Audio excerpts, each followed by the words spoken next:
So today we're going to be doing our stencil cutting. The two main things you'll need are your cutting mat and your cutting blade. This is called a craft knife. Make sure you've extended the blade but not all the way. Then you'll need your stencil. You need to line this up over the cutting mat so that it's not leaking over the edges. Now we are going to begin cutting our stencil. Hold it as if you were holding a pencil. This is usually the most comfortable for most people. We're going to start very slowly while applying a small amount of pressure. Not too much pressure where you can't move your hand. Then you are going to move your arm to help you cut around the stencil edge. If you watch, I'm going very slowly and I tilt the piece of paper when I'm finding it too difficult to cut. So turning that piece of paper around really helps, especially when you've got a curved edge like this one here. Just please make sure that your cutting mat is still underneath your stencil.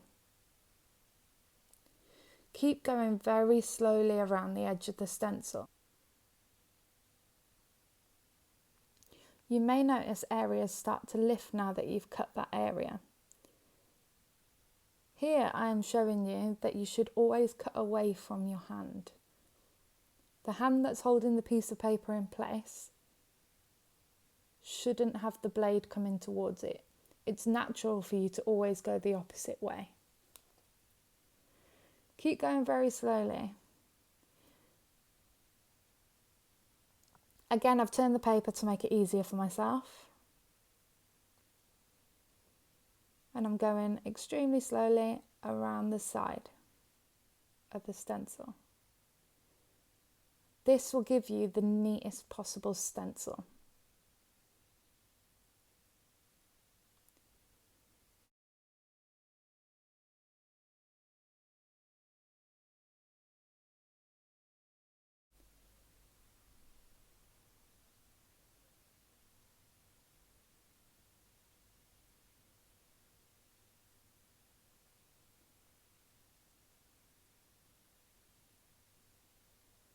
Here you can start to see sections that are coming away from the piece of paper.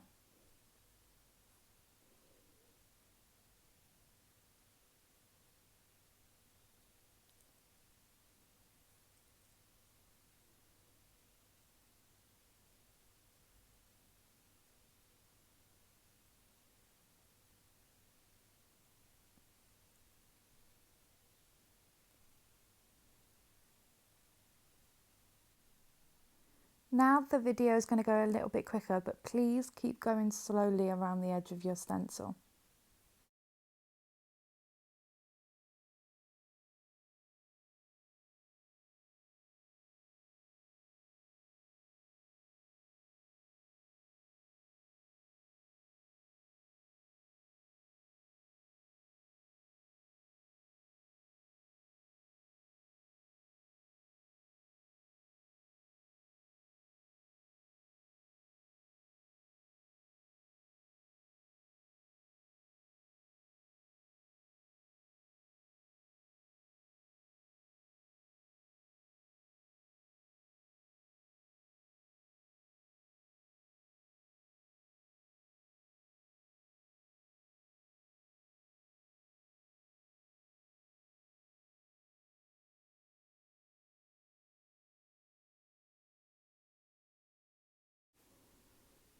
Now you are ready to remove this section. Use your blade to carefully pry the edge of the area up and then remove the stencil. If you notice some bits are still stuck, use the blade to cut that away so it comes off without ripping the paper.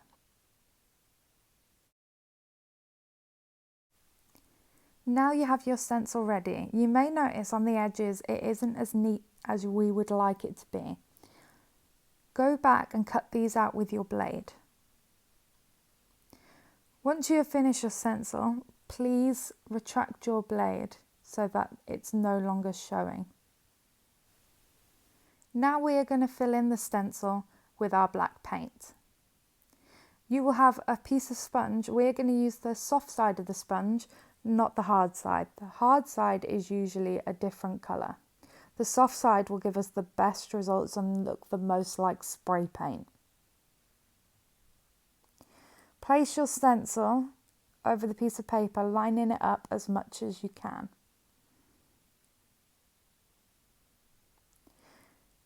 Get your sponge and start dipping it in the black paint. Make sure you haven't got too much paint on the sponge by dabbing it to get rid of the excess. Now very lightly and delicately dab that sponge with the paint on onto the areas of your stencil that have been cut away. Don't go too fast and don't do it too hard because it will seep into the edges underneath the stencil. We want to create a line that's nice and sharp around the edge and doesn't have any bits where the paint has got underneath and made it a wobbly edge. Very lightly, keep going. Not using too much paint. Again, if we use too much paint, what will happen? It's called seeping. The paint will go under the piece of paper and squish together, making the edges unneat.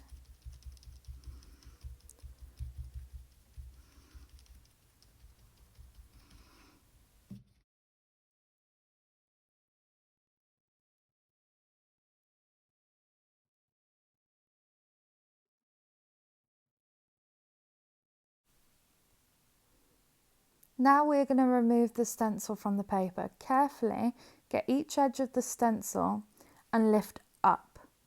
Not to the side, we're going to lift directly up. This is so the stencil does not smudge any of the paint that's still wet.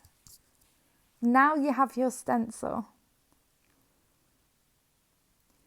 You may notice a few areas on the edges aren't perfect, and this is okay. We've used a sponge which isn't very precise, so you may have this on some of your edges.